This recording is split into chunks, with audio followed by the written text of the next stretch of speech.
ashabihi wa man wala. Asyhadu an la ilaha illallah wahdahu la syarikalah wa asyhadu anna Muhammadan abduhu wa rasuluh, amma ba'du.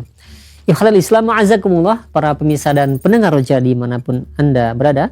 Beberapa saat lagi kami akan hadirkan ke ruang dengar Anda dan ke layar kaca Anda kajian yang kami pancarluaskan dari Masjid Al-Barkah, Jalan Pahlawan, Kampung Tengah Cilengsi atau Komplek Radio Roja, yang mudah-mudahan kita bisa mengambil faedahnya. Dan kami mengucapkan selamat menyimak, semoga bermanfaat. Roja TV, saluran tilawahan Al-Quran dan kajian Islam.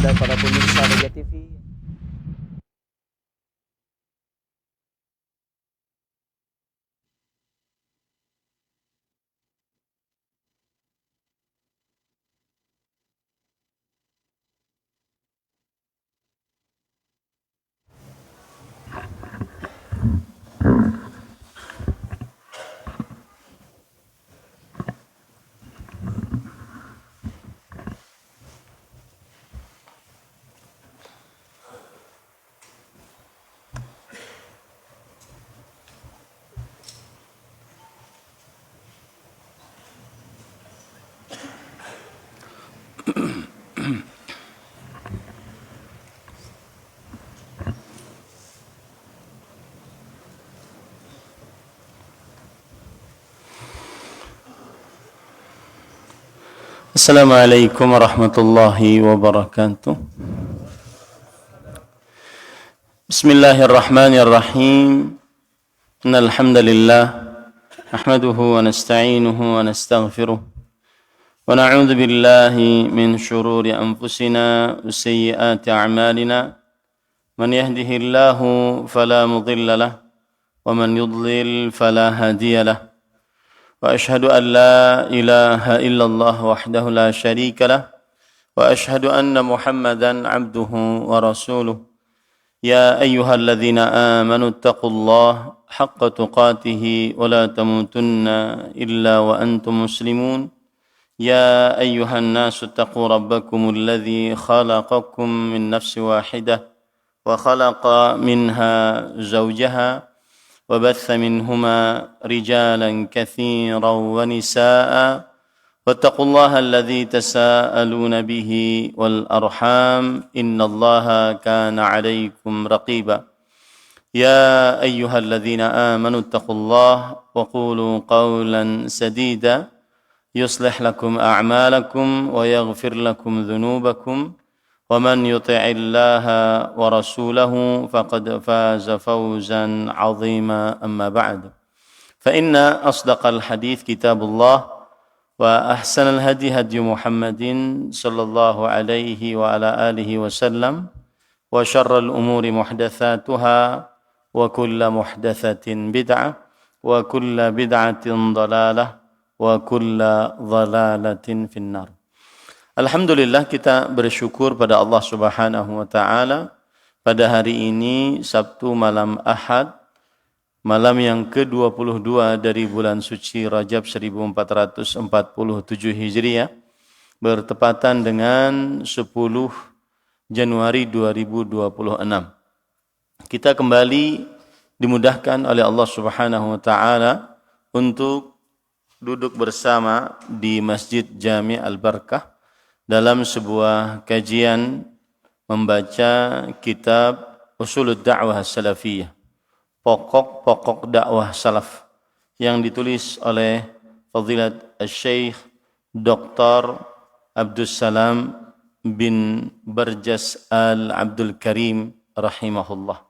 Salawat dan salam semoga selalu Allah berikan kepada Nabi kita Muhammad sallallahu alaihi wa ala alihi wasallam, pada keluarga beliau, para sahabat, serta orang-orang yang mengikuti beliau sampai hari kiamat kelak. Dengan nama-nama Allah yang husna dan sifat-sifatnya yang ulia, kita berdoa, Allahumma inna nas'aluka ilman nafi'an wa rizqan tayyiban wa amalan mutaqabbala. Allahumma amin. Ahibati fillah, afani Allah wa iyyakum, Bapak Ibu, saudara-saudari, para jamaah Masjid Jami' Al-Barkah yang saya cintai karena Allah. dan juga para pemirsa Roja TV, para pendengar Radio Roja, yang semoga selalu kita diberikan afiat oleh Allah Subhanahu wa taala. Pada kesempatan kali ini kita membahas pokok yang baru, pokok yang keempat dari pokok-pokok dakwah salaf. Al-aslur rabi' al-ihtimamu bi'aqidati salaf, ilman wa amalan wa ta'liman. Pokok dasar dakwah salafiyah yang keempat adalah sangat memperhatikan akidah salaf, baik berkaitan dengan mempelajarinya atau mengamalkannya atau mengajarkannya. Perhatian terhadap perkara-perkara akidah. Dan di sini disebutkan oleh penulis bi'aqidatis salaf. Akidahnya para salafus saleh. Di awal pertemuan saya sudah menjelaskan siapa itu para salaf. As-salaf artinya adalah kullu man taqaddama min abaika wa dhawi qarabatik. Setiap orang yang mendahuluimu dari orang tuamu, nenek moyangmu dan para kerabatmu. Adapun yang disebut dengan as-salaf as-salih, dan itu yang dimaksud oleh penulis, mereka adalah orang-orang yang terdahulu dari para sahabat, para tabi'in, para tabi'ut tabi'in, sebagaimana disebutkan dalam hadis Rasul sallallahu alaihi wasallam, khairun nasi qarni thumma alladhina yalunahum thumma alladhina yalunahum. Manusia yang paling terbaik adalah kurunku, yaitu para sahabat, kemudian orang-orang setelahnya, kemudian orang-orang setelahnya. Berarti yang dimaksud dengan akidah salaf, akidahnya para salafus saleh, yaitu para sahabat, para tabi'in dan para tabi'ut tabi'in yang mengikuti para sahabat dengan baik. Dakwah salaf sangat perhatian terhadap perkara akidah, baik mempelajari akidah tersebut atau mengamalkan akidah tersebut atau mengajarkan akidah tersebut. Sebelum kita lanjut, maka kita ingin bahas dulu apa pengertian akidah, baik secara bahasa ataupun secara istilah syariat. Akidah diambil dari kata al-aqdu, dan dia maksudnya adalah al-shiddah. Asyiddah wal jam'u bainat tarafain. Ikatan yang kuat dan mengumpulkan di antara dua sudut. Ya, ar-rabtu bil quwwati wasyiddah. Ikatan yang kuat. Ar-rabtu bil quwwati wasyiddah. Ini arti akidah secara bahasa. Itu disebutkan di dalam beberapa kamus besar bahasa Arab, di antaranya Maqayisil Lughah yang ditulis oleh Ibnu Faris, kemudian juga Al-Mufradat fi Gharibil Quran ditulis oleh Al-Asfahani, dan Al-Qamusul Muhit yang ditulis oleh Al-Fairuz Abadi. Adapun makna akidah secara istilah syariat adalah, kita ambilkan dari perkataan para ulama, di antaranya yaitu mereka mengatakan jazmul qalbi wa aqduhu ala tauhidillahi ta'ala wa ma wajaba al-imanu bihi duna syak. Jazmul qalbi, keteguhan qalbu dan ikatan yang kuat pada qalbu untuk mentauhidkan Allah Subhanahu wa taala, dan apa saja yang wajib diimani tanpa ada keraguan. Saya ulangi, akidah secara istilah syariat artinya adalah jazmul qalbi. Jazmul qalbi wa aqduhu ala tauhidillahi ta'ala wa ma wajabal imanu bihi duna syak. Keteguhan hati dan keterikatannya secara mantap atas tauhid kepada Allah Subhanahu wa taala, serta apa saja yang wajib diimani tanpa ada keraguan sedikit pun. Kita terangkan akidah ini. Akidah adalah jazmul qalbi, yaitu keteguhan hati dan kemantapannya. Atas apa teguh hatinya? Atas apa mantap hatinya? Tauhidillah. Mentauhidkan Allah Subhanahu wa taala di dalam 3 jenis macam tauhid. Yang pertama tauhid al-uluhiyah, bahwa tidak ada Tuhan yang berhak diibadahi selain Allah Subhanahu wa taala. Segala macam ibadah hanya milik Allah dan mengkufuri yang diibadahi selain Allah. Itu yang disebut dengan tauhidul al-uluhiyah. Kemudian tauhidur rububiyah, meyakini seyakin-yakinnya tidak ada yang mengatur, mencipta, berkuasa selain Allah. Mengkufuri tentang yang mengatur, mencipta, berkuasa selain Allah Subhanahu wa taala. Itu adalah tauhid rububiyah. Tauhid asma wa sifat, menetapkan nama-nama dan sifat-sifat Allah Subhanahu wa taala sebagaimana yang ditetapkan oleh Allah dalam Al-Qur'an dan ditetapkan oleh Rasul sallallahu alaihi wasallam di dalam hadis-hadisnya yang sahih, tanpa melakukan tahrif, merubah nama dan sifat tersebut, atau ta'til, menolak nama dan sifat tersebut, atau takyif, menanyakan bagaimana nama dan sifat tersebut, atau tamthil, memisalkan nama dan sifat tersebut dengan makhluknya. Inilah yang disebut dengan tauhid. Ketika kita katakan jazmul qalbi wa aqduhu ala tauhidillah, keteguhan hati dan kemantapannya atas tauhid kepada Allah, berarti hati kita mantap, teguh, tidak ada keraguan sedikit pun dalamnya, bahwa hanya Allah yang paling berhak diibadahi, hanya Allah Maha Pencipta, mengatur, berkuasa, dan hanya Allah yang memiliki nama-nama dan sifat-sifat Allah Subhanahu wa taala. Wa ma wajabal imanu bih, dan apa saja yang wajib diimani, seperti rukun iman yang selanjutnya, beriman kepada kitab-kitabnya, para rasulnya, hari akhir, beriman kepada takdir baik dan buruknya tanpa ada keraguan di dalamnya. Dan juga termasuk perkara-perkara yang wajib diimani, keimanan tentang para sahabat Nabi, keimanan tentang kerabat Rasul sallallahu alaihi wasallam, ahlul bait, keimanan tentang hak-hak para pemerintah dan hak-hak rakyat, keimanan tentang pelaku dosa besar, keimanan tentang hal-hal yang berkaitan dengan iman, bahwa iman naik dan turun, bertambah dan berkurang. Ini semua berkaitan dengan perkara akidah. Itu semua kita teguhkan kalbu kita dan kita mantapkan tanpa ada keraguan sedikit pun. Itulah yang disebut dengan akidah.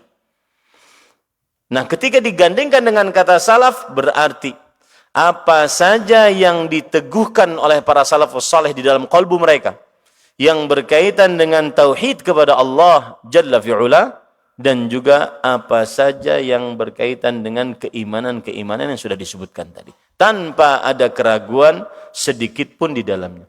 Itulah yang harus kita perhatikan, yang merupakan pokok dasar keempat dari dakwah salafiyah. Saya masih ingat perkataan Fadilat Syekh Sulaiman bin Salimillah Ar-Ruhaili, Profesor Doktor. Beliau guru besar akidah, guru besar fikih di Masjid Nabawi dan juga di kampus IU, Islamic University of Madinah. Beliau mengatakan, la tu'rafu ad-da'wah salafiyah illa bida'watiha ila aqidatin sahihah, illa bihtimamiha ila aqidatin salafiyah. Tidak dikenal dakwah salaf kecuali dengan perhatiannya terhadap akidah. Kalau ada seorang yang mengusung dakwah salaf tapi tidak pernah mengajarkan akidah secara rinci, tidak perhatian dengan ilmu akidah, tidak perhatian terhadap pengajaran akidah dan pengamalan akidah, maka ini patut dipertanyakan dakwah salafnya. Dakwah salaf sangat perhatian dengan perkara akidah, baik secara mempelajari akidah tersebut atau mengamalkannya atau mengajarkannya. Nah, itu yang dimaksud dengan pokok dakwah yang keempat ini. Penulis kemudian mengatakan, wa inna mimma yu'safu lahu annana asbahna nasma'u fi hadhil awinatil akhirah kalaman yunabidhul aqidah. Dan sesungguhnya dari apa yang sangat disayangkan atasnya, kita pada hari-hari ini mendengar di hari-hari yang terakhir ini, dan ini zaman beliau 20-an tahun yang lalu, sebuah ucapan yang menafikan dan memusuhi akidah, wa yub'iduha an sahatil ihtimam, dan ucapan tersebut menjauhkan akidah dari perhatian kaum muslimin. Faminal jama'at man ya'tabiru masail al-aqidah masail juz'iyat la yu'tada biha. Lihat. Termasuk dari kelompok-kelompok yang ada dari kelompok-kelompok dakwah di tengah kaum muslimin, ada yang menganggap perkara-perkara akidah adalah perkara-perkara yang merupakan perkara-perkara cabang yang tidak patut untuk diperhatikan. Bal wa minhum man yaqul, bahkan di antara mereka ada yang berkata, malladzi yudhiruna in athbatna lillahi yadan aw lam nuthbit. Lihat nih. Apa yang membahayakan kita? Kalau kita menetapkan bagi Allah tangan atau kita tidak tetapkan. Kalian urusan kalian cuma Allah punya tangan, enggak punya tangan, membantah ahlul kalam atau tidak. Ada orang-orang yang meremehkan seperti itu. Dan ada syubhat yang lembut, tapi ini racun. Salah satu di antaranya adalah urusan misalkan sifat Allah Subhanahu wa taala, turunnya Allah ke langit dunia. Lihat syubhatnya. Sudahlah, tidak terlalu penting kita untuk khilaf apakah Allah turun zatnya atau rahmatnya atau perintahnya. Tetapi yang paling penting esensi dari turun tersebut. Kadang ada orang yang membicarakan tentang turunnya Allah, apakah turunnya zat, ataukah turunnya rahmat, ataukah turunnya perintah, tetapi sholat tahajud tidak. Ini hati-hati nih. Ini tidak boleh berbicara seperti ini, karena akan melemahkan akidah seorang muslim. Kita menetapkan sifat apa yang telah ditetapkan oleh Allah Subhanahu wa taala. Dan itu perkara akidah. Sebagaimana sudah saya sebutkan tadi, itu bagian dari tauhid asma wa sifat. Adapun urusanmu mengajak orang agar bangun malam, agar tahajud, agar mempergunakan sepertiga malam terakhir, itu tidak bertentangan dengan kita menetapkan Allah Subhanahu wa taala turun ke langit dunia. Ini hati-hati, ini syubhat yang halus tetapi racun di tengah dakwah salaf. Salah satunya juga ada yang mengatakan, sudahlah perkara Allah istiwa, Allah istaula, makna istiwa istaqarra ala wartafa'a wa sa'ada, sebagaimana ahlu sunnah wal jamaah, makna istiwa adalah Allah di atas, menetap, kemudian menaik, kemudian di atas. Ataukah Allah istaula, maknanya istaula menguasai. Jangan terlalu dikhilafkanlah. Biar kita bersatu. Sedikit-sedikit khilaf. Ya, anggap saja itu khilaf fikih. Ini hati-hati. Itu racun di dalam dakwah. Anggap saja itu adalah khilaf fikih. Nggak bisa. Ini perkara akidah, bukan khilaf fikih. Menyentuh perempuan batal atau tidak, bukan. Hati-hati. Ini ada dakwah-dakwah sekarang yang mengajak seperti itu. Sepertinya bijaksana tetapi injak sini. Ya, hati-hati para ikhwan yang dirahmati oleh Allah Subhanahu wa taala. Bahkan sampai kepada perkara tabarruk, tawassul, sudahlah anggap itu permasalahan fikih sehingga tidak berkaitan dengan akidah. Kalau permasalahan fikih kan lebih ringan urusannya daripada permasalahan khilaf akidah. Ini hati-hati. Ya akhi, kesyirikan yang ada sampai sekarang tidak ada lain kecuali akibat tabarruk. Akibat tabarruk. Sarana yang paling menghantarkan kepada kesyirikan adalah tabarruk kesyirkiyah. Yang diawali oleh kaum Nabi Nuh. Bertabarruk dengan patung-patung dari orang-orang saleh. Ini para ikhwan yang dirahmati oleh Allah Subhanahu wa taala. Ini perhatikan perkataan ini kadang-kadang membuat kita melemahkan perkara akidah. Dan lil asaf sangat disayangkan sekali sebagian yang mengusung dakwah sunnah mulai masuk ke dalam ini. Sudahlah, enggak usah terlalu membicarakan itu. Yang penting kita bicarakan bagaimana keluarga sakinah, mawaddah, warahmah. Bicarakanlah perkara-perkara yang bisa diterima oleh orang banyak. Aku cinta dia, dia cinta kamu, selesai. Enggak ya, akhi. La tu'raf ad-da'wah salafiyah illa bid'awatiha ila al-aqidah as-sahih, illa bihtimamiha fi umuril aqidah. Dakwah salaf tidak dikenal kecuali perhatian terhadap perkara akidah. Lihat perkataan Syekh. Ada orang yang mengatakan, "Man ladzi yudhiruna in athbatna lillahi yadan aw lam nuthbit?" Apa yang membahayakan kita? Kalau kita tetapkan untuk Allah tangan atau kita tidak tetapkan. Karena orang-orang ahlul kalam tidak menetapkan tangan bagi Allah Subhanahu wa taala. Mereka mengatakan bahwa tangan adalah kekuatan. Kita katakan menyimpang dari akidah yang benar. Menyimpang dari apa yang ditetapkan oleh Allah di dalam Al-Quran dan hadis Rasul sallallahu alaihi wasallam. Hati-hati. Kemudian penulis mengatakan wa hadhihi minal masaibi wat tammat. Ini termasuk daripada musibah dan bala. Wa minal ma'lumi 'indal jami'i ma la aqidati tauhid min manzilatin kubra fi syara'. Dan sudah kita maklumi bersama bahwa akidah tauhid memiliki kedudukan yang besar di dalam syariat. Lihat, akidah tauhid memiliki kedudukan yang besar di dalam syariat. Para ikhwan yang dirahmati oleh Allah, apa itu tauhid? Perhatikan baik-baik, saya akan bahas tauhid secara bahasa, karena tadi disebutkan semua maklum bahwa akidah tauhid memiliki kedudukan yang besar di dalam syariat. Sekarang pertanyaan, apa itu akidah tauhid? Kalau tadi kita sudah belajar akidah salaf, berarti apa yang ditetapkan oleh generasi salaf di dalam qalbunya yang berkaitan dengan tauhid dan apa saja yang wajib diimani dari perkara-perkara keimanan tanpa ada keraguan. Sekarang apa maksud dari akidah tauhid? Akidah sudah kita pelajari, yaitu keteguhan dan ketetapan hati terhadap tauhid dan apa saja yang diimani, yang wajib diimani tanpa ada keraguan. Sekarang akidah tauhid berarti tauhid kita akidahi, kita tetapkan di dalam qalbu tentang tauhid ini. Apa itu tauhid? Secara bahasa, tauhid adalah al-infirad, bersendiri.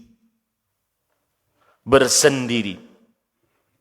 Atau para ulama bahasa juga mengatakan khilafus syafa', kebalikan dari genap, itu tauhid. Para ulama bahasa juga mengatakan ja'alus syai' wahidan, menjadikan sesuatu tunggal, itu tauhid. Kemudian apa itu istilah tauhid secara istilah syariat? Perhatikan baik-baik para ikhwan yang dirahmati oleh Allah Subhanahu wa taala. Disebutkan oleh Imam Ibnu Qayyim rahimahullah dalam kitab Syifa'ul Alil. Beliau mengatakan ifradullahi subhanahu bima yakhtassu bihi. Mengesahkan Allah Subhanahu wa taala dengan apa saja yang khusus milik Allah. Saya masih ingat pelajaran ini sudah saya bahas saat kita membahas tentang macam-macam kesyirikan. Dan jika ingin mengulang silahkan ditonton, ada macam-macam kesyirikan. Di situ dibahas panjang lebar tentang tauhid. Ifradullahi subhanahu bima yakhtassu bih. Mengesahkan Allah dengan apa yang khusus bagi Allah Subhanahu wa taala. Apa saja yang khusus bagi Allah? Sebagaimana sudah saya sebutkan. Yaitu yang pertama adalah al-uluhiyah. Ibadah khusus bagi Allah Subhanahu wa ta'ala. Segala macam ibadah, baik itu ibadah lahiriah atau batiniyah, baik itu ibadah lisan, baca Quran, berdoa, berzikir, memberi nasihat, amar ma'ruf, nahi munkar, atau ibadah qalbiyah, mahabbah, rasa cinta, kemudian rasa harap, ar-raja, rasa takut, al-khauf, as-sabar, rasa sabar, as-syukur, rasa syukur, at-tawakkul, bertawakal, bersandar qalbu hanya kepada Allah Subhanahu wa taala. Itu semua ibadah-ibadah qalbiyah wajib diberikan ditujukan hanya kepada Allah Subhanahu wa taala. Atau ibadah lahiriah seperti salat, puasa, berhaji, bakti orang tua, menghormati tetangga, memuliakan tamu. Itu semua ibadah khusus milik Allah Subhanahu wa taala. Menyembelih, bernazar, itu semua adalah ibadah khusus milik Allah. Itulah yang disebut dengan kekhususan yang dimiliki oleh Allah, yaitu uluhiyah yang pertama. Kekhususan yang kedua yang dimiliki oleh Allah adalah rububiyah, yaitu Allah Subhanahu wa taala tidak ada yang mencipta, mengatur, berkuasa kecuali Allah Subhanahu wa taala.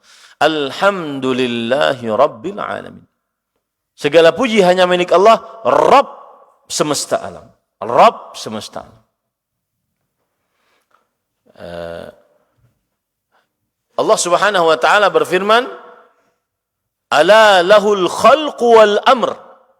Ingatlah, hanya milik Allah penciptaan dan pengaturan. Tidak ada yang mencipta, mengatur, berkuasa kecuali Allah Subhanahu wa taala. Itu yang kedua yang khusus dimiliki oleh Allah Subhanahu wa taala. Yang ketiga, asma wa sifat yang sudah saya jelaskan tadi.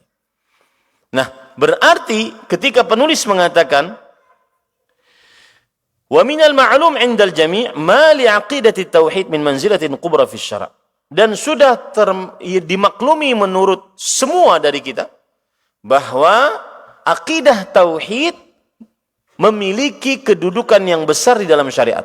Akidah tauhid berarti keteguhan qalbu dalam perkara tauhid, bahwa hanya Allah yang memiliki ibadah uluhiyah, hanya Allah yang mencipta, mengatur, berkuasa rububiyah, dan hanya Allah yang memiliki nama-nama dan sifat-sifat yang ulia. Nama-nama Allah yang husna dan sifat-sifat yang ulia. Akidah tauhid ini memiliki kedudukan yang besar di dalam syariat. Penulis berkata, "Fal khalqu bi ajma'ihi innama khuliqa li ghayatin 'uzma, ala wa hiya 'ubudiyatullahi ta'ala." Maka makhluk seluruhnya hanya diciptakan untuk sebuah tujuan yang besar, yang agung. Ketahuilah, dia adalah ubudiyatullahi ta'ala. Beribadah hanya kepada Allah Subhanahu wa ta'ala. Inilah akidah tauhid. Penciptaan yang Allah ciptakan tidak ada lain tujuannya kecuali menjadikan peribadatan hanya untuk Allah Subhanahu wa ta'ala. Itulah akidah tauhid. Kemudian penulis membawakan dalil surah Az-Zariyat ayat 56 sampai 57. Kama qala subhanahu, kama qala Allah azza wa jalla, wa ma khalaqtul jinna wal insa illa liya'budun. Ma uridu minhum min rizq wa ma uridu an yut'imun. Perhatikan baik-baik ayat ini. Yang artinya, tidaklah ku ciptakan jin dan manusia melainkan supaya mereka beribadah kepadaku. Aku tidak menginginkan dari mereka rezeki, dan aku tidak menginginkan dari mereka untuk memberikan makan kepadaku. Ayat ini menunjukkan kepada tauhid, akidah tauhid, yaitu penciptaan makhluk tidak ada lain tujuannya kecuali supaya menegakkan peribadatan hanya untuk Allah. Dari mana sisi pendalilannya? Perhatikan ayatnya. Wa ma adalah penafian. Tidak ada. Khalaqtul jinna wal insa. Jin dan manusia kuciptakan. Illa melainkan. Para ulama mengatakan, apabila ada penetapan setelah penafian, maka itu menunjukkan kepada kekhususan. Itu kaidah di dalam ilmu akidah. Al-itsbat ba'da nafi yadullu 'ala al-ikhtisas. Al-itsbat ba'da nafi yadullu 'ala al-ikhtisas. Penetapan setelah penafian menunjukkan kepada pengkhususan. Tidaklah penafian.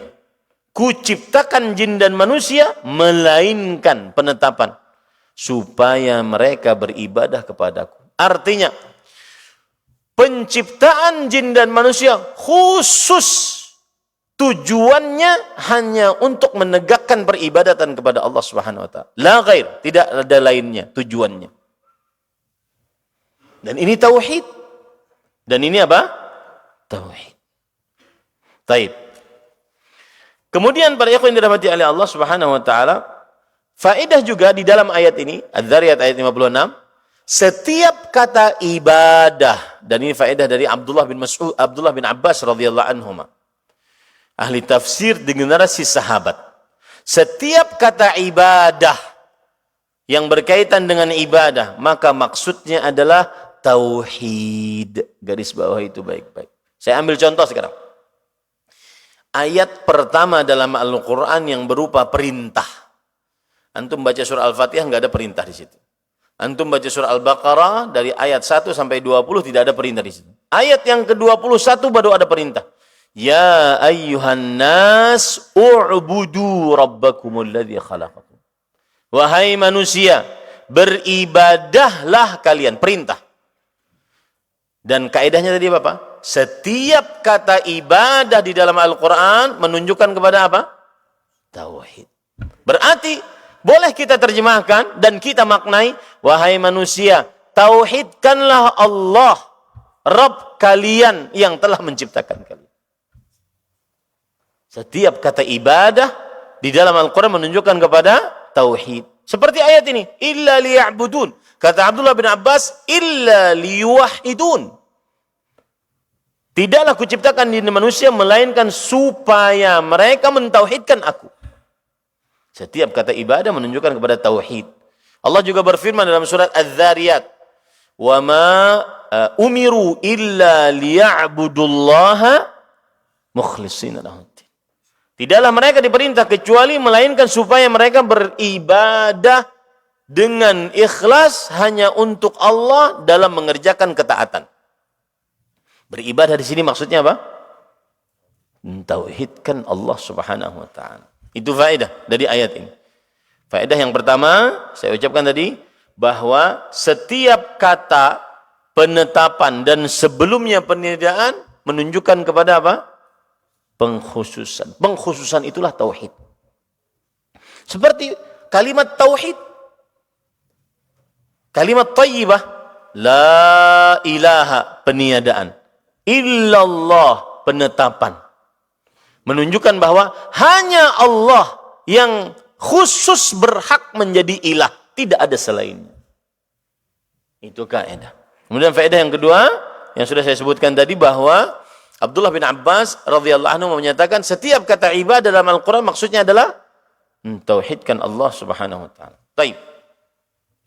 Kemudian di ayat yang ke-57 menarik. Ma uridu minhum min rizq wa ma uridu an yut'imun.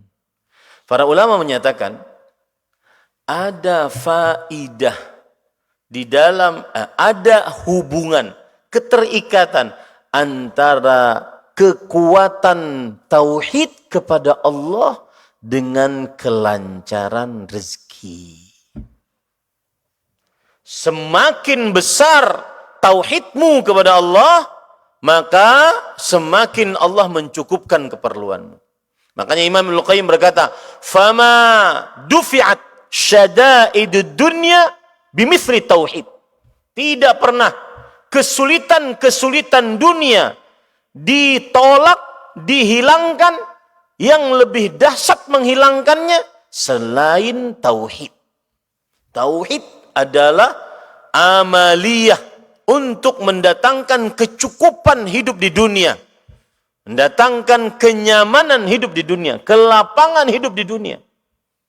Allah berfirman dalam Al-Quran surah An-Nur, wa'adallahu alladhina amanu minkum wa 'amilus salihat la yastakhlifannahum fil ard kama istakhlafa alladhina min qablihim wa la yumakkinanna lahum dinahum alladhi irtadha lahum wa la yubaddilannahum min ba'di khawfihim amna ya'budunani la yusyrikuna bi syai'an. Allah menjanjikan untuk orang yang beriman di antara kalian yang beramal saleh, Allah akan menjadikan kalian sebagai adik kuasa sebagaimana orang-orang sebelum kalian. Dan Allah akan menetapkan agama kalian yang telah Allah ridhai bagi kalian. Dan Allah akan ganti rasa takut dengan rasa aman. Apa syaratnya dapat 3 ini? Ya'budunani la yusyrikuna bi syai'an. Beribadah kepadaku, tidak mensyirikkan aku dengan sesuatu apapun. Makanya para ikhwah yang berdagang, berusaha, bekerja untuk mencari penghasilan agar bisa memberikan nafkah kepada dirinya, istrinya, dan anak-anaknya, kuatkan tauhidmu. Lihat Rasulullah SAW bersabda. Beliau mengatakan, ittaqullah. Hubungi Allah dulu. Kuatkan hubunganmu dengan Allah. Tauhidkan Allah Subhanahu wa taala. Wa ajmilu fit talab. Baru setelah itu usaha yang bagus. Usaha yang bagus. Nah, ini faedah. Ini faedah bahwa ada keterikatan antara mentauhidkan Allah dengan rezeki dari Allah Subhanahu wa taala. Coba lihat dalam surat Al-Ankabut ayat 17. Allah berfirman, "Fabtaghu 'indallahi rizqa wa'buduh." Yang artinya, carilah di sisi Allah rezeki. Tauhid. Dan beribadahlah kepadanya. Tauhid. Ada urusan, ada hubungan antara rezekimu dengan tauhidmu. Antara rezekimu dengan tauhidmu. Kuatkan tauhidnya bagi siapa yang ingin dimudahkan oleh Allah Subhanahu wa taala urusan-urusan dunianya. Kemudian penulis mengatakan, wallahu subhanahu wa ta'ala lam yursilir rusul wa lam yunzilil kutub illa li ajli tahqiqit tauhid wa da'watin nasi ilaih. Kama qala Allah azza wa jal, yunazzilul malaikata birruhi min amrih ala man yasha'u min ibadih an anziru annahu la ilaha illa ana fattaqun. Yang artinya, Allah Subhanahu wa taala di sini sekarang Syekh ingin menekankan kepada kita bagaimana urgensinya perihal tauhid. Oleh karena itu, orang-orang yang mengusung dakwah salaf wajib perhatian terhadap akidah, perkara-perkara akidah. Ya. Dan ini yang diwasiatkan oleh senior-senior kita. Perhatian terhadap perkara akidah ya Ahmad, kata beliau. Perhatian kepada perkara manhaj yang sekarang semakin jauh dibahas oleh orang. Akhirnya yang ngaku-ngaku dakwah sunnah di atas salaf bingung. Apa sih dakwah ini? Karena tidak pernah diajarkan bagaimana manhaj itu sebenarnya. Bagaimana akidah itu sebenarnya. Diajarkan dengan rinci. Bukan hanya sekedar tempelan-tempelan. Diajarkan dengan rinci. Dan saya berpesan nih kepada DKM Masjid Jami Al-Barakah. Jangan pernah masjid ini lepas dari mengajari kitab tauhid. Satu ustadz selesai, ganti yang lain. Harus terus mengajari kitab tauhid yang ditulis oleh Fadilat Syekh Al-Imam Muhammad bin Abdul Wahhab An-Najdi rahimahullah. Karena itu adalah pondasi dasar akidah tauhid. Tidak pernah ada kitab yang menjelaskan tentang tauhid dan macam-macam kesyirikan serinci kitab tauhid. Alladzi huwa haqqullah 'alal 'abid. Baik, kita lanjut. Dan Allah Subhanahu wa taala tidak mengutus para rasul dan menurunkan kitab-kitab melainkan untuk merealisasikan tauhid dan mengajak manusia kepada tauhid. Semua rasul dakwahnya tauhid. Semua rasul alaihi wassalatu wassalam dakwahnya tauhid. Allah Subhanahu wa taala berfirman dalam surah An-Nahl ayat 2 ini. Allah menurunkan kepada para malaikat wahyunya dari perintahnya kepada siapa yang dikehendakinya dari hamba-hambanya. Apa wahyunya? An anziru annahu la ilaha illa ana. Agar memberikan, para rasul memberikan wahyu bahwa tidak ada Tuhan yang berhak diibadahi melainkan aku. Fattaqun. Maka bertakwalah kepadaku. Dakwah tauhid. Semua wahyu yang diwahyukan oleh Allah kepada para rasul adalah dakwah tauhid. Kemudian surat Anbiya ayat 25. wa ma arsalna min qablika min rasulin illa nuhi ilaihi annahu la ilaha illa ana fa'budun. Tidaklah kami utus sebelum engkau seorang rasul pun, melainkan kami wahyukan kepadanya bahwa tidak ada ilah yang berhak diibadahi melainkan aku, maka beribadahlah kepadaku. Ingat sekali lagi, kata ibadah dalam Al-Quran maknanya apa? Tauhid. Maka tauhidkanlah aku. Ayat ini, surat Al-Anbiya ayat 25, memberikan pelajaran kepada kita bahwa semua rasul, inti dakwahnya tauhid. Saya beri contoh secara rinci. Dalam surat Al-A'raf, Allah Subhanahu wa taala berfirman dalam surat Al-A'raf, ya. Semua rasul dari mulai Nabi Nuh, Nabi Syuaib, Nabi Saleh, Nabi Hud, semuanya mengatakan, ya qaumi ibudullah ma lakum min ilahin ghairuh. Wahai kaumku, beribadahlah kepada Allah, kalian tidak memiliki Tuhan selain Allah Subhanahu wa taala. Itu disebutkan oleh Allah dalam surat Al-A'raf ayat 59. Allah berfirman, laqad arsalna Nuhan ila qaumi faqala ya qaumi ibudullah ma lakum min ilahin ghairuh. Sungguh telah kami utus Nuh kepada kaumnya. Dan dakwahnya apa? Wahai kaumku, beribadahlah kepada Allah. Setiap kata ibadah dalam Al-Quran menunjukkan kepada apa? Tauhidkanlah Allah. Kalian tidak memiliki Tuhan yang berhak ditauhidkan dalam ibadah kecuali selain Allah Subhanahu wa taala. Itu surat Al-A'raf ayat 59. Surat Al-A'raf ayat 65. Wa ila 'adin akhahum huda qala ya qaumi ibudullah ma lakum min ilahin ghairuh. Dan kepada kaum 'Ad kami utus Nabi Hud, dan dakwahnya, wahai kaumku, beribadahlah kepada Allah. Kalian tidak memiliki zat yang diibadahi dengan hak kecuali Allah Subhanahu wa taala, selain Allah Subhanahu wa taala. Taib. Kemudian surat Al-An'am ayat 73. Kaum Saleh yang diutus kepada kaum Thamud, Nabi Saleh yang diutus kepada kaum Thamud. Wa ila Thamud akhahum Salih. Kepada kaum Thamud kami utus nabinya, yaitu Nabi Saleh. Apa dakwahnya? Qala ya qaumi ibudullah ma lakum min ilahin ghairah. Nabi Saleh mengatakan, wahai kaumku, beribadahlah kepada Allah. Kalian tidak memiliki Tuhan yang berhak diibadahi selain Allah Subhanahu wa taala. Kemudian ayat yang ke-85, Nabi Syuaib, wa ila madyana akhahum Syuaibah. Kepada kaum Madian kami utus nabinya, yaitu Nabi Syuaib. Dakwanya apa? Qala ya qaumi ibudullah ma lakum min ilahin ghairah. Heran kalau seandainya zaman sekarang ada seorang pendakwah, ustadz yang katanya mengusung dakwah salaf, tapi jarang mengajar umatnya tentang dakwah tauhid secara rinci. Apalagi saya pesan kepada yang berdakwah dan memiliki pengikut followers banyak-banyak, itu kesempatanmu untuk ngajar tauhid secara rinci. Karena engkau datang, apapun yang engkau akan sampaikan, maka akan diterima oleh pengikutmu.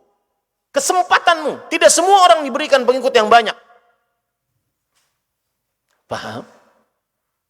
Kesempatan seseorang yang diikuti oleh orang banyak untuk mendakwahkan tauhid secara rinci. Bukan hanya tempelan-tempelan saja. Tauhid secara rinci. Nah, ini para ikhwan yang dirahmati Allah. Kenapa? Karena para nabi semuanya dakwanya tauhid. Para nabi semuanya mendakwahkan tauhid. Kemudian surat An-Nahl ayat 36. Penulis berkata, wa kama qala Allah azza wa jalla, wa laqad ba'atsna fi kulli ummatin rasulan an i'budullah wajtanibut taghut. Yang artinya, dan sungguh telah kami utus di setiap umat seorang rasul. Dakwahnya apa? Beribadahlah kepada Allah. Ini penetapan. Wajtanibut taghut, dan jauhilah sembahan-sembahan selain Allah. Ini peniadaan. Tadi saya kelupaan tentang tauhid.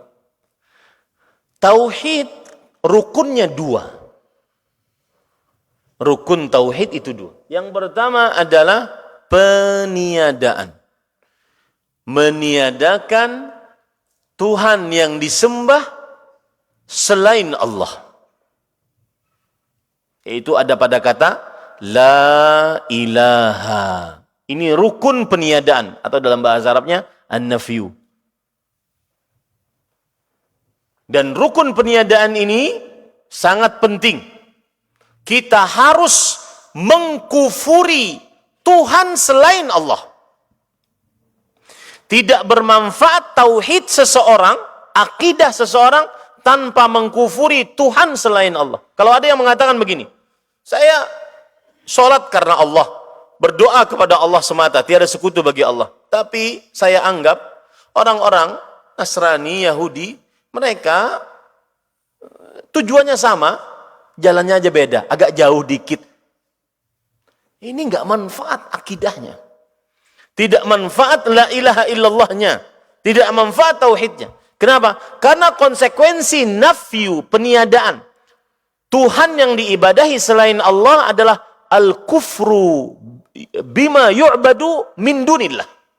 Mengkufuri segala apa saja yang disembah selain Allah. Itu pahami baik-baik. Itu makna dari rukun nafyu. Harus kufur dengan Tuhan selain Allah. Saya beri contoh misalkan. Ada orang berdoa, minta kepada orang sudah mati. Berdoa. Wahai fulan, aghithni, madad, madad. Wahai fulan yang sudah meninggal. Berikan aku pertolongan dalam keadaan yang sempit. Kekuatan, kekuatan, rezeki, rezeki. Kesyirikan akbar. Berdoa kepada selain Allah. Maka dia mengatakan, oh kalau saya berdoa hanya kepada Allah. Cuma saya tidak tahu orang itu salah atau tidak. Nggak bisa. Cuma saya tidak berani mengatakan orang itu syirik atau tidak. Oh nggak bisa. Harus mensyirikkan orang musyrik, mengkafirkan orang kafir. Allah berfirman, laqad kafara alladziina qalu innallaha tsalitsu tsalatsa. Sungguh telah kafir orang-orang yang mengucapkan Allah tiga dalam satu dalam tiga. Harus mengkufuri itu. Harus menyatakan itu sebuah kesyirikan.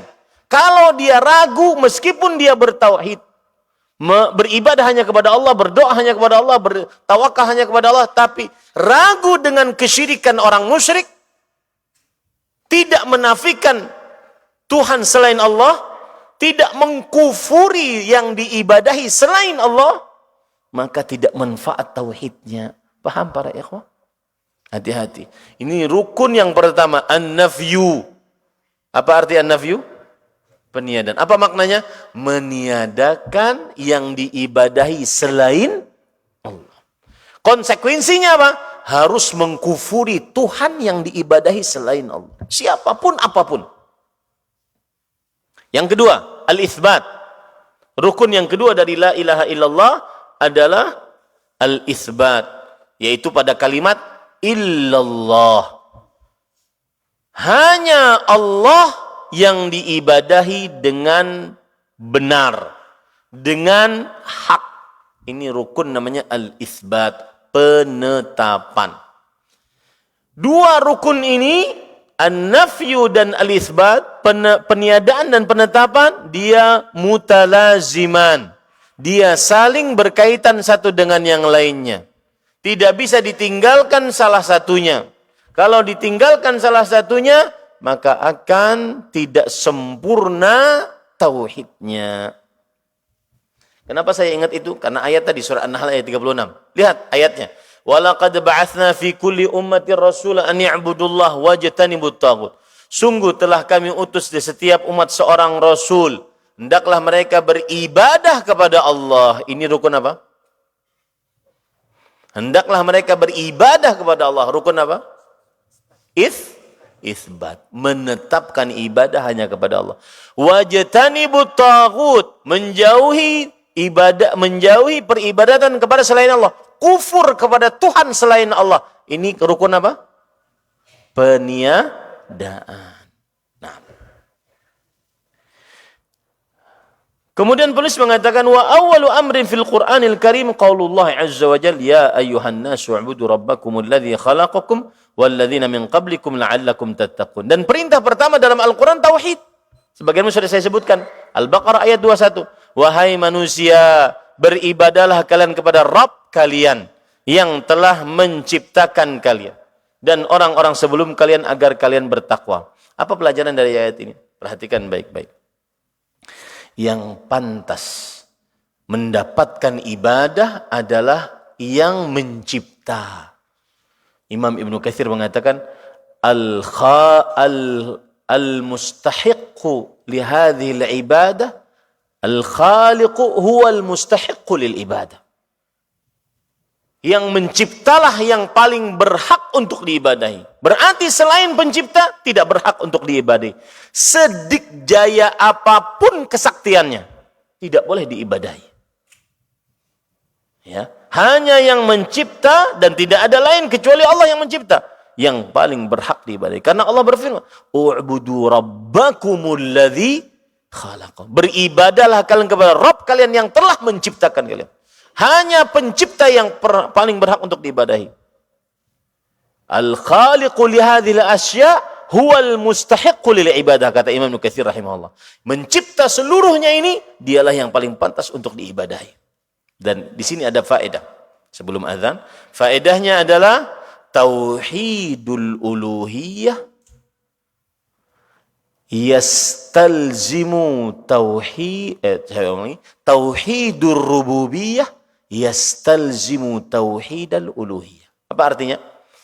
Siapa yang meyakini Allah Maha Pencipta, pengatur, berkuasa, tiada sekutu bagi Allah, maka wajib baginya, lazim baginya beribadah, berdoa, meminta pertolongan, meminta keselamatan hanya kepada Allah. Tauhidur rububiyah yastalzimu tauhidal uluhiyah. Kebalikannya, tauhidul uluhiyah, tauhid uluhiyah termasuk orang yang meyakini bahwa tidak ada yang berdoa, orang yang berdoa hanya kepada Allah, berarti dia yatadammanu tauhidur rububiyah. Siapa yang berdoa hanya kepada Allah, maka secara langsung dia pasti menegaskan bahwa hanya Allah yang mencipta, hanya Allah yang mengatur, hanya Allah berkuasa. Ini kaidah penting, makanya tidak boleh sesaji laut. Mendingan kepala sapinya dimakan, ente disesajikan. Kenapa? Karena tadi, kalau Anda mengakui Allah lah yang Maha Pengatur, mencipta, berkuasa, maka minta tolongnya hanya kepada siapa? Allah. Tidak boleh kepada penguasa laut. Selain kepada penguasa laut yang dianggap menguasai laut selain Allah Subhanahu. Tidak boleh. Itu kaidah pentingnya dalam kehidupan kita sehari-hari. Kita azan dulu. Habis itu kalau ada pertanyaan dipersilahkan. Nah.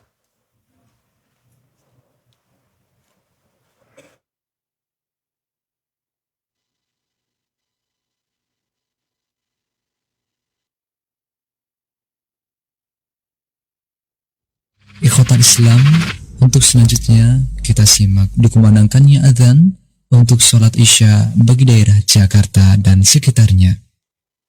Allahu Akbar, Allahu Akbar,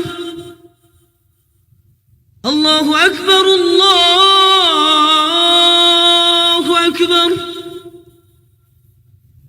Ashhadu an la ilaha illallah.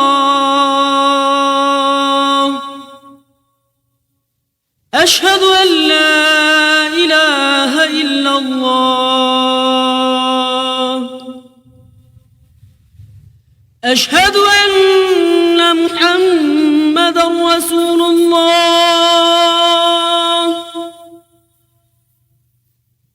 أشهد أن محمدا رسول الله.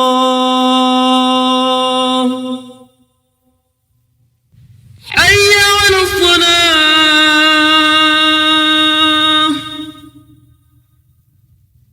حي على الصلاة.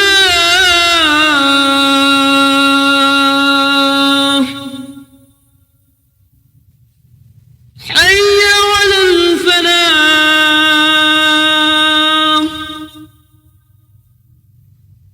حي على الفلاح.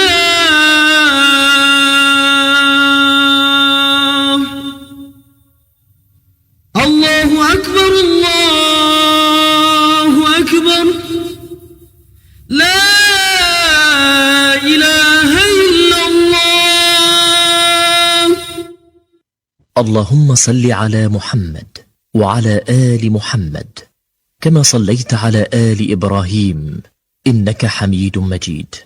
اللهم بارك على محمد وعلى آل محمد كما باركت على آل إبراهيم إنك حميد مجيد. اللهم رب هذه الدعوة التامة والصلاة القائمة آت محمدا الوسيلة والفضيلة وابعثه مقاما محمودا الذي وعدته.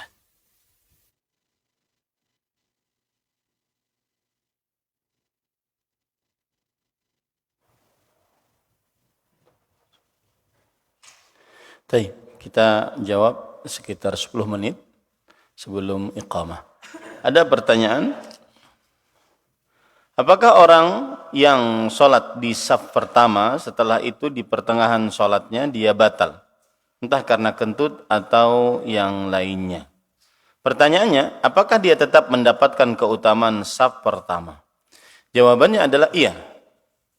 Wa fadlullahi wasa'. Dan karunia Allah Subhanahu wa taala luas.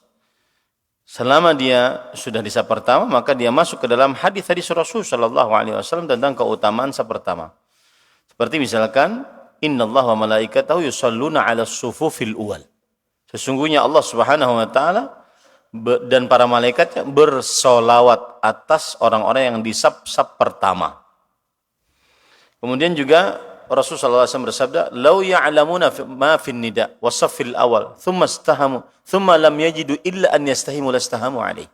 Kalau seandainya orang-orang mengetahui apa pahala dari mengumandangkan azan dan apa pahala berada di saf pertama, kemudian mereka tidak mendapati giliran kecuali harus undian, maka mereka akan berundi supaya dapat giliran azan dan giliran saf pertama. Saking besarnya pahala di saf pertama. Maka orang yang tadi dia sudah di saf pertama kemudian batal, maka dia insyaallah taala tetap mendapatkan keutamaan saf pertama. Cuma ada ada sesuatu yang menggelitik dari pertanyaan ini, yaitu entah karena kentut atau yang lainnya. Saya khawatir ini adalah was-was. Saya khawatir ini adalah apa? Was-was, bukan su'udzan, tapi kita harus menutup semua pintu yang syaitan mengganggu kita. Was-was. Was-was itu adalah gangguan syaitan, alladzi yuwaswisu fi sudurin nas, yang memberi rasa was-was kepada dada-dada manusia. Maka kalau seandainya itu benar was-was, jangan diikuti. Merasa kentut, merasa keluar sesuatu dari kencing padahal sudah beristinja. Cara menghadapi waswas bagaimana? Dengan kaidah al-yaqin la yazulu bisyak. Keyakinan tidak hilang dengan keraguan-raguan. Seseorang yakin dia dalam keadaan suci. Setelah dia buang air besar, buang air kecil, dia beristinja. Dan dia yakin betul dia sudah suci. Kemudian dia keluar kamar mandi, lalu dia mau sholat. Maka jangan pernah membatalkan wudunya atau menganggap batal wudunya kecuali dia yakin dia batal. Adapun terasa kayaknya kecil, saya terasa keluar. Nanti timbul ada perasaan bagaimana sholat saya sah atau tidak. Nah ini was-was. Kaedahnya adalah al-yaqin la yazulu bisyak. Keyakinan tidak hilang dengan keraguan-raguan. Wallahu a'lam. Ada yang lain?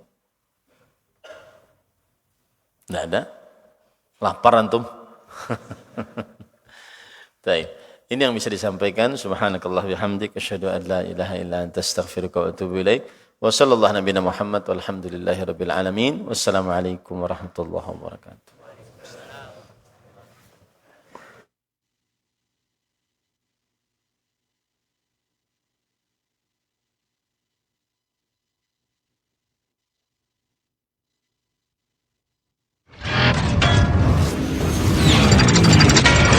Roja TV.